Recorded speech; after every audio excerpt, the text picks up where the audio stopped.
En aquel tiempo, al ver Juan a Jesús que venía hacia él, exclamó: «Este es el Cordero de Dios que quita el pecado del mundo.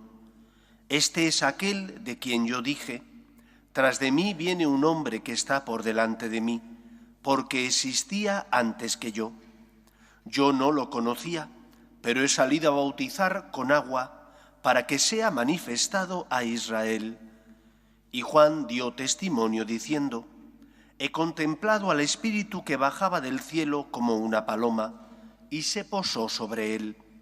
Yo no lo conocía, pero el que me envió a bautizar con agua me dijo: aquel sobre quien veas bajar el Espíritu y posarse sobre él, ese es el que ha de bautizar con Espíritu Santo. Y yo lo he visto y he dado testimonio de que este es el Hijo de Dios». Palabra del Señor.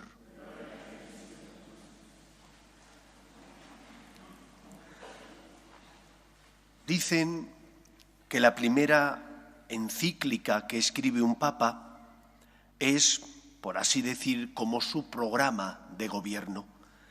Todos recordamos a San Juan Pablo II, como cuando fue elegido pontífice y salió a la logia del Vaticano, sus primeras palabras fueron: «No tengáis miedo». Y su primera encíclica, para abundar en este sentido de no tener miedo, se llamaba Redentor hominis, Redentor del hombre. Cristo ha venido a redimir a los hombres. Creo que conviene que no olvidemos esto, porque de lo contrario podemos caer en errores, engaños, decepciones para con Dios, y no son buenas. El título que Juan le da a Cristo, Cordero de Dios, que quitas el pecado del mundo, a nosotros nos viene muy lejos. Y nos viene muy lejos porque formamos parte de una sociedad no ya solo industrializada, sino tecnificada, donde lo agrario, lo rural, pues es algo que apenas tiene importancia en nuestra vida. Con la COVID, sin embargo, cambiaron las cosas y el que podía marcharse al pueblo o a la finca que tenía para poder tener libertad, lo hacía. Pero después de la COVID hemos vuelto a las ciudades grandes, a los núcleos de mucha población, pues porque somos así. Creo que conviene que recordemos qué significa que Cristo es el Cordero que quita el pecado del mundo. Digo que nos viene largo porque para nosotros los corderos son simplemente animales que se comen en las fiestas especiales y nada más. Pero no era así para el pueblo de Israel. El pueblo de Israel solía subir al templo a dar gracias a Dios, a pedir perdón por los pecados, y para pedir perdón por esos pecados ofrecían algún animal, por regla general un cordero, que les sirviera de expiación por sus culpas. En ese contexto en el que vive el pueblo de Israel, donde tiene una relación de dependencia con Dios, donde es consciente de su pecado y pide perdón por él, sabiendo que el Cordero no le perdona el pecado, pero que es un símbolo de arrepentimiento, de conversión y de deseo de cambiar de vida, en ese contexto viene Cristo a salvarnos. Y es proclamado por su primo Juan como aquel que va a pagar el pecado de los hombres, que quita el pecado del mundo. Creo que es importante que recordemos esto, porque esto nos da paz. No eres tú el que te vas a salvar, es Cristo el que te salvas. No son tus obras las que van a ganar el cielo para ti.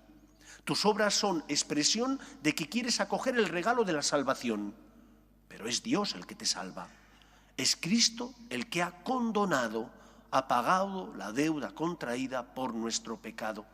Y siguiendo con el simbolismo del Cordero, es la sangre del Cordero la que ha limpiado nuestras culpas. Y por lo tanto, ¿cuál debería ser el primer sentimiento que nace en nuestro corazón cuando sabemos que Cristo ha pagado la deuda contraída por nuestro pecado? La gratitud. Deberíamos sentirnos agradecidos porque Él ha condonado nuestra deuda, porque ha pagado la deuda contraída por nuestras faltas y pecados, y por lo tanto no solo nos sentimos en manos del Señor y sabemos que estamos en manos de un Dios que es amor y misericordia, sino que además deberíamos sentirnos con una gran deuda de gratitud para con Él, porque envía a su Hijo al mundo para liberarnos del pecado y por lo tanto de las ataduras del mal. Esto es lo primero que nos enseña el Evangelio de hoy. Pero junto con esta enseñanza va de la mano otra, que como os decía es fundamental para evitar errores, decepciones. Jesús no viene a quitarte los problemas de la vida. ¿Cuántas veces escucho a personas que están decepcionados con Dios? Porque le han pedido la salud física, porque le han pedido el trabajo para el hijo, porque le han pedido que el Señor les ayude a solucionar sus problemas conyugales, y los problemas siguen ahí. Y dicen, es que Dios no me escucha.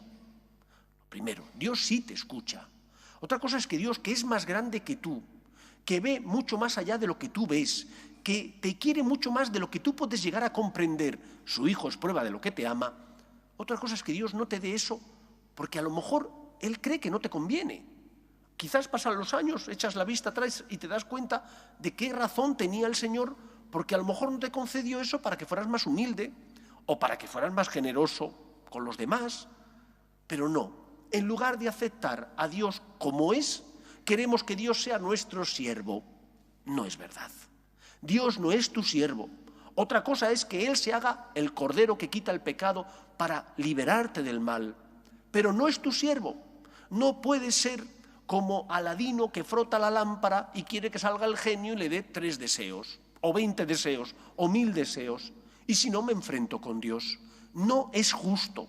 No tienes derecho. No puedes maltratar así a Dios. Tienes que pedir, sí, porque eres hijo. Y estás necesitado. ¿Y qué hijo que está necesitado no pide con confianza a sus padres? Es lo normal, pero pides, no exiges. Y si no se te da, en lugar de acabar decepcionado, de rebelarte contra Él, lo que haces es aceptar el misterio de que Dios es mucho más grande que tú y que te ha dado pruebas de que te quiere y te ama. Fíate de Él. Creo que Cristo muriera por nosotros en la cruz es suficiente razón como para que confiemos en Dios y no estemos siempre en esa tela de juicio donde analizamos al Señor y caemos en la sospecha. Es que Dios no me da esto, no me debe querer. Es que Dios no me da esto, no me escucha. Dios te quiere, te escucha, te ama. Pero es Dios, tú eres criatura, Él es el creador. Fíate de Él. ¿Cuántas decepciones provienen de una mala concepción de quién es Dios y de quién eres tú? Es el Cordero que quita el pecado del mundo, pero no es tu siervo. Se hace pobre, asume la condición humana para salvarnos, pero no tienes derecho a maltratarle y a querer que actúe a tu antojo. Fíate del Señor, tienes razones para confiar en Él, pídele, no le exijas, pero sí pídele, y si no se te concede, no caigas en crisis, que tu fe no entre en barrena. Confía en Dios, Cristo es la prueba máxima de su amor. En tercer lugar, que Cristo haya venido a purificarnos, darnos la salvación, quitar el pecado en nuestra vida, no implica que tengas que estar impasible. La salvación es un don de Dios, pero es un don al que tú tienes que abrazarte. Es un don que el Señor te ofrece y que tú tienes que aceptar. Y aceptar el don de la salvación implica luchar contra el mal, implica confiar en la gracia de Dios. ¿Has caído? ¿Rezas? ¿Te confiesas con frecuencia? ¿Te mortificas ofreciendo al Señor las cruces propias de la vida? ¿O por el contrario quieres que el Señor te quite los pecados, la tentación sin ningún tipo de esfuerzo? Ese no es el Dios cristiano. El Dios cristiano es el Dios que sube a la cruz para salvarnos. Es el Dios que se hace pecado para redimirnos. Es el Dios que muere para darnos su vida. Y por lo tanto nos enseña que el cristiano tiene que reproducir la forma de vivir y de amar de Cristo. Y eso implica aceptar la cruz. A veces esa cruz es la enfermedad. En otras ocasiones esa cruz es pedir perdón y ser generoso. En muchos momentos esa cruz significa saber que soy débil y que me tengo que fiar del Señor. Y en otros momentos esa cruz implica no solo luchar contra el pecado, mi pecado personal, sino también perdonar a los demás pecadores. Como yo quiero que a mí Dios me perdone, yo también tengo que perdonar a los que se cruzan en mi vida y debido a sus debilidades, sus tropiezos me afectan, me hacen daño, me incomodan. Porque ¿cuántas veces pedimos al Señor que nos perdone, pero nosotros no queremos perdonar? Ah, claro, es que me ha criticado, o fíjate lo que me ha dicho, o qué actitud tuvo conmigo en este día. ¿Tú no quieres que te perdonen cuando tú te equivocas? Tendrás que perdonar tú también, imitando a Cristo, que sube a la cruz por ti. Tú tienes que imitar a Jesús, abrazar la cruz, amar como Él te ama también a ti. Luchemos contra el pecado, porque el Señor viene con su gracia a darnos fuerza para ello, pero a la vez luchemos por perdonar también a los que son débiles como nosotros, se equivocan, tropiezan y caen. Jesús es el Cordero de Dios que quita el pecado del mundo. No podemos tener miedo, es el Salvador, ha venido a liberarte. Ponte en sus manos, fíate plenamente de Él. Que el Señor nos ayude. Nos ponemos en pie.